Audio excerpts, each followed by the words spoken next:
আপনি থুতু দিয়ে ভাসিয়ে দেবেন, আপনি ফু দিয়ে উড়াই দেবেন। ওই শব্দটাতে মুরব্বীরা, আমি বলেছিলাম মুরব্বীরা না থাকলে আমি কিছু কথা বলতে পারতাম। আমি চাইছিলাম অনুমতি যে আমার মুরব্বীদের আগে আমাকে নিয়ে মসজিদে নেন, আমি দু একটা কথা বলতে চাই। কিন্তু আমার দুর্ভাগ্য যে মুরব্বীদের সাথে আমাকে নিয়ে আসছে, আমি সব কথা বলতে পারবো না।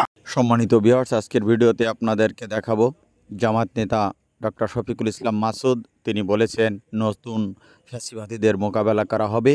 তো চলুন পুরো ভিডিওটি দেখে আসি তিনি ভিডিওতে কি বলেছেন। আমাদের বাংলাদেশের রাজনীতিবিদদের মুখ থেকে যদি শোনা যায় যে তারা ওয়াশরুমে যা মানুষ ব্যবহার করে সেটা দিয়ে আমাদের এই দেশের মানুষকে ভাসিয়ে দেবেন, এটা দুর্ভাগ্যের শুধু নয়, নতুন আর এক ফ্যাসিস্টের পদধ্বনি আমরা মোকাবেলা করব। এই বাংলাদেশের জনগণ নতুন ফ্যাসিস্ট মোকাবেলা করবে। বাংলাদেশ জামাত ইসলামী স্বাধীনতা সার্বভৌমত্বের অতন্দ্র প্রহরী, সুখী সমৃদ্ধ আধুনিক মানবিক বাংলাদেশ বিনির্মাণের অন্যতম রূপকার বাংলাদেশ জামাত ইসলামের কিশোরগঞ্জ জেলা শাখার উদ্যোগে আয়োজিত আজকের এই ঐতিহাসিক বিশাল কর্মী সম্মেলনের সংগ্রামী সভাপতি মহান আল্লাহ সুবহানাহু ওয়া তাআলা পবিত্র কোরআনুল কারিমে আমাদেরকে সম্মান এবং মর্যাদার জায়গা নির্ধারণ করে ঘোষণা করেছেন। সূরা বনী ইসরাঈল ৭০ নম্বর আয়াত আপনাদের সকলেরই মুখস্থ থাকার কথা। আলাকাদ কাররামনা বনী আদম। আল্লাহ তাআলা আমাদেরকে সম্মান এবং মর্যাদাবান করে পৃথিবীতে পাঠিয়েছেন, সৃষ্টি করেছেন। ওয়া হামালনাহুম, এটা শুধুমাত্র এই কিশোরগঞ্জ জেলায় করে নাই, এটা শুধু বাংলাদেশে করে নাই, এটা শুধু বিশ্বে করে নাই। ফিল বাররি ওয়াল বাহার, সমস্ত জল এবং স্থলের সব জায়গায় আল্লাহ তাআলা আমাদেরকে সম্মান এবং মর্যাদার জায়গায় সমন্বিত করেছেন, মর্যাদাবান করেছেন। সেই জন্য সেই আল্লাহর প্রতি শুকরিয়া আদায় করে মস্তক অবনত চিত্তে সিজদা অবনত করে অন্তরে অন্তঃস্থল থেকে সবাই আমরা আল্লাহর কাছে শুকরিয়া আদায় করি, বলি আলহামদুলিল্লাহ। 2024 সালের জুলাই আগস্টের গণঅভ্যুত্থানে আমাদের যে সমস্ত ছাত্র, তরুণ, যুবক, শ্রমিক ভাই এবং বোনেরা জীবন বাজি রেখে এরকম একটা সুন্দর উন্মুক্ত বাংলাদেশ দান করেছেন, সেই সমস্ত শহীদ পরিবারের প্রতি শ্রদ্ধা জানাই। যারা 1971 সালের অর্জিত এই বাংলাদেশকে আরেকবার অর্থবহ করার জন্য, স্বাধীনতাকে মানুষের ঘরে ঘরে প্রত্যেকের মাঝে পৌঁছে দেওয়ার জন্য জুলাই আগস্টের এই অভ্যুত্থানকে সফল করেছেন, আল্লাহ তাআলা সেই শহীদদেরকে জান্নাতুল ফেরদাউস নসিব করুন। আহত পঙ্গু অবস্থায় এখনো চিকিৎসা না পেয়ে যারা মুমূর্ষ অবস্থায় জীবন যাপন করছেন, আল্লাহ তাআলার কাছে দোয়া করি আল্লাহ মেহেরবানি করে আমাদের সেই সমস্ত আহত পঙ্গুত্ব বরণকারী সেই ভাইদেরকে সুস্থ করে তাদের পরিবারের কাছে ফিরে আসার তৌফিক দান করুন। সম্মানিত কর্মী সম্মেলনের ভাই এবং বন্ধুগণ, আমাদের এই মাইকের আওয়াজ যারা শুনছেন, আমরা প্রথমে একটা কথা বলতে চাই, আমাদের এই ভাইয়েরা জীবন বাজি রেখেছেন, তারা কবর গিয়েছেন এই জন্য যে এই দেশে যেন সন্ত্রাসেরও কবর রচনা হয়। তারা জীবন বাজি রেখেছেন এই জন্য যে দেশে চাঁদাবাজের যেন কবর রচনা হয়। আমাদের ভাইয়েরা পঙ্গু হয়েছেন এই জন্য যে পঙ্গু অর্থনীতিকে যেন আবার দাঁড় করানো যায়। আমাদের ভাইয়েরা চোখ হারিয়েছেন এই জন্য অন্ধকারের বাংলাদেশকে যেন আরেকবার আলোকিত করা যায়। আমাদের ভাইয়েরা হাত হারিয়েছেন এই জন্য আর কোন আধিপত্যবাদের হাত যেন আমাদের উপরে খড়গহস্ত করতে না পারে।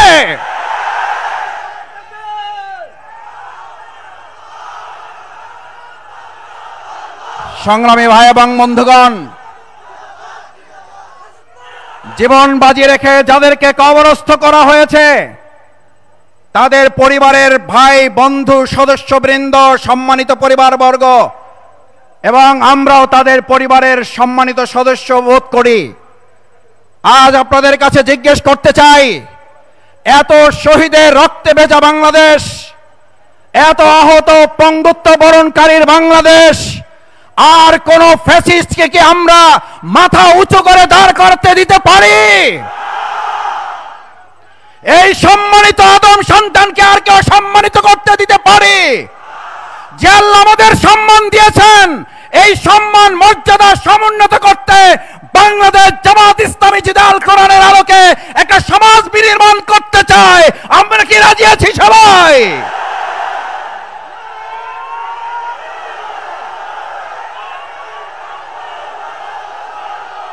সংগ্রামী ভাই এবং বন্ধুগণ,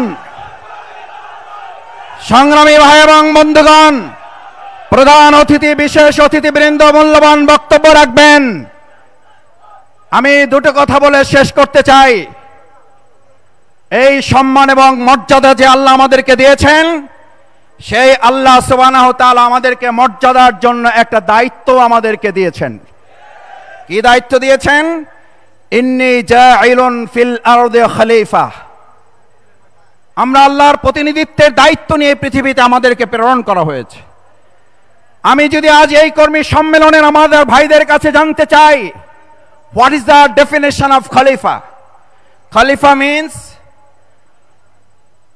আমরা প্রতিনিধি তাদেরকে বলি, খলিফা has tradition, genius has tradition, বানি আদম হ্যাজ ট্র্যাডিশন, জামাত worker has tradition to break the existing customs of the society. মানুষের তৈরি করা সমস্ত বাস্তবতা মতবাদকে দূরে সরিয়ে ভেঙে চুরে খান খান করে দিয়ে আল্লাহর দেওয়া বিধানকে নতুন একটা সমাজ বিনির্মাণ করার দায়িত্বের কারণে আমাদেরকে সম্মানিত করা হয়েছে।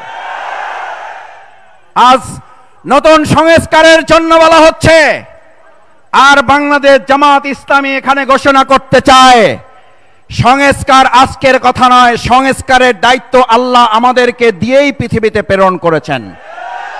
খলিফা has tradition to break the existing.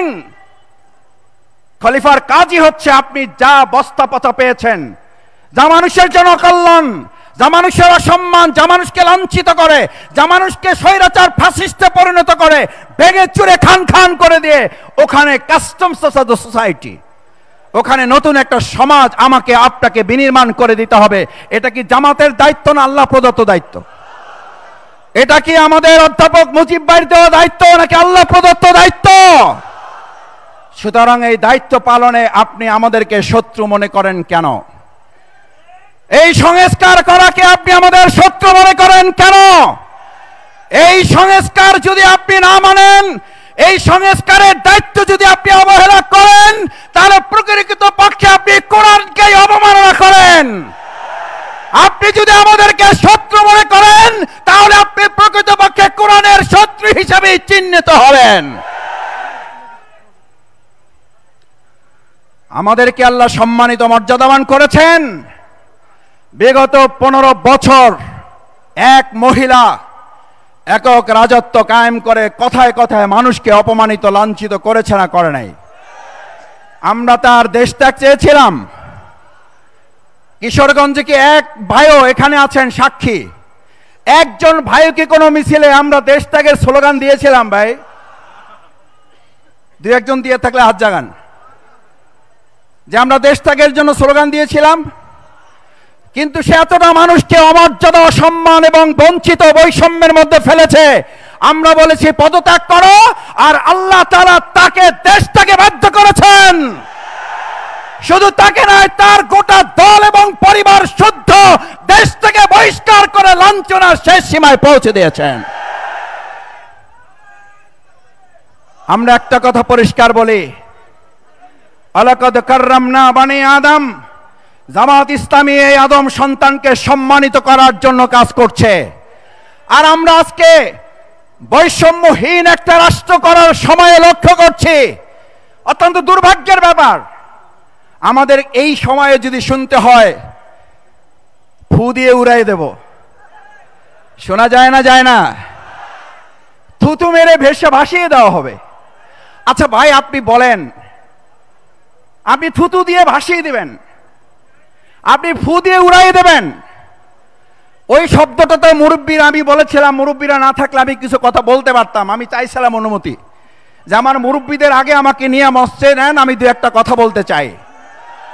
কিন্তু আমার দুর্ভাগ্য যে মুরব্বীদের সাথে আমাকে নিয়ে আসছে, আমি সব কথা বলতে পারবো না।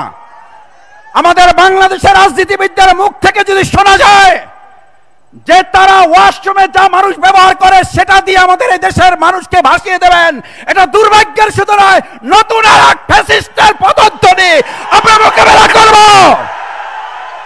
এই বাংলাদেশের জনগণ নতুন ফ্যাসিস্ট মোকাবেলা করবে।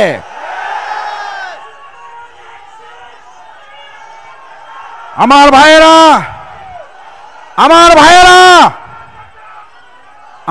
আমি কথা শেষ করতে চাই।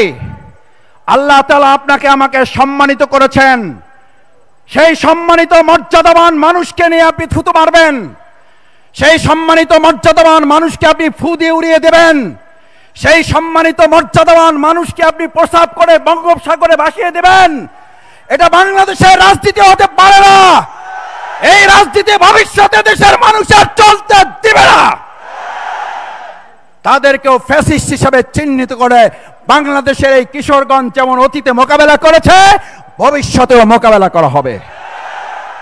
আর একটা কথা বলে শেষ করি, আমাদের গ্রামেও আছে, আপনাদের এদিকেও বলে, পুরান পাগলের ভাত নাই। বলেন, পুরান পাগলের ভাত নাই, নতুন পাগলের আমদানি। আমি এই কিশোরগঞ্জে আসতে আসতে কথা বলতেছিলাম, গোটা বাংলাদেশে আলহামদুলিল্লাহ আমরা সবাই মিলে, আপনারা বলেন, আমরা সবাই বলি, সবাই মিলে বাংলাদেশ, সবার আগে বাংলাদেশ। তো সবাই মিলে বাংলাদেশ বলেন, সবার আগে বাংলাদেশ বলেন। সেই বাংলাদেশে, সেই কিশোরগঞ্জ জেলায় এমন নেতার বক্তব্য শোনা যায়, তিনি সবার আগে বাংলাদেশ নয়, তিনি সবার আগে একটা পার্শ্ববর্তী রাষ্ট্রের প্রতিনিধিত্ব করার বক্তব্য দেন। এই বক্তব্য অব্যাহত রাখলে আলেম ওলামা সাধারণরা আপনাকে প্রতিরোধ করতে সিদ্ধান্ত গ্রহণ করবে। বক্তব্য বন্ধ করুন। আমি একজনকে বলছিলাম ওনার বক্তব্য বন্ধ করা উচিত, বলে যে না মাসুদ ভাই ওনার বক্তব্য চলতে দেওয়া উচিত। আমি বললাম কেন? বলছি উনি যত বক্তব্য দেবে ওই দল শেষ হওয়া তত ত্বরান্বিত হবে। তাই আমি বললাম তাহলে ঠিক আছে, ওনার বক্তব্য চলুক, ওনার বক্তব্য চলুক, কিন্তু মনে রাখতে হবে এই বক্তব্য চলতে চলতে পদত্যাগ চাওয়ার আগে যেন আবার দেশ ত্যাগ করতে না হয়। আমার ভাই এবং বন্ধুগণ, এই দেশটা আমাদের সকলের, সবাই মিলে দেশটাকে গড়তে চাই। বাংলাদেশ জামাত ইসলামী মহাগ্রন্থ আল কোরআন সুন্নাহর আলোকে আল্লাহর জমিনে আল্লাহর দ্বীন কায়েমের লক্ষ্যে আল্লাহ রাসূল সাল্লাল্লাহু আলাইহি ওয়াসাল্লাম কোরআনের মাধ্যমে যেমন জাহিলি মদিনাকে সোনার মদিনা করেছিলেন, আমাদের বিগত 53 বছরে এই বাংলাদেশ অন্ধকারে নিমজ্জিত। এই বাংলাদেশের অর্থনীতিকে ধ্বংস করে দেওয়া হয়েছে, এই বাংলাদেশের সংস্কৃতি অপসংস্কৃতির ছায়ালাভে ভাসিয়ে দেওয়া হয়েছে। বাংলাদেশ জামাত ইসলামী তার ব্যক্তির তন্ত্র এবং মন্ত্রণায় মহাগ্রন্থ আল কোরআনের আলোকে আমরা যদি একটা সোনার মদিনার মডেলে সোনার বাংলা করার সিদ্ধান্ত নেই, এই কিশোরগঞ্জ থেকে যে কয়টি আসন আছে এই আসনে বিজয় নির্ধারণ করার জন্য ঘুম বাদ দিয়ে, বিশ্রাম বাদ দিয়ে আজ থেকে ঘরে ঘরে কোরআনের দাওয়াত পৌঁছানোর জন্য রাজি আছেন কারা? রাজি আছেন ইনশাআল্লাহ? আমার সংগ্রামী ভাই এবং বন্ধুগণ, আসুন বাংলাদেশ জামাত ইসলামী সেই সোনার মদিনার মডেলে সোনার বাংলাদেশ বিনির্মাণ করব আমরা সবাইকে নিয়ে। কিন্তু তার আগে অবশ্যই বিচার এবং সংস্কারের দৃশ্যমান অগ্রগতি করে নির্বাচন দিতে হবে। নির্বাচনের জন্য জামাত ইসলামী রাজনীতি করে, এটা ঠিক, কিন্তু যেন তেন কোনো একটা নির্বাচন বাংলাদেশে আর হতে দেওয়া হবে না। আমরা 2024 সালের জুলাই আগস্ট গুলির সামনে বুক পেতে দিয়েছিলাম, বুলেটের বিরুদ্ধে লড়াই করেছি। এবার ব্যালটের বিপ্লবের জন্য আরেকবার বুকের সামনে গুলি ধারণ করে ভোট ডাকাতদের আমরা প্রতিহত করবই। সেই আহ্বান জানিয়ে আমার কথা শেষ করছি। সুবহানাকাল্লাহুম্মা ওয়া বিহামদিকা আশহাদু আল্লা ইলাহা ইল্লা আনতা আস্তাগফিরুকা ওয়া আতুবু ইলাইক। আসসালামু আলাইকুম ওয়া রাহমাতুল্লাহি ওয়া বারাকাতুহু।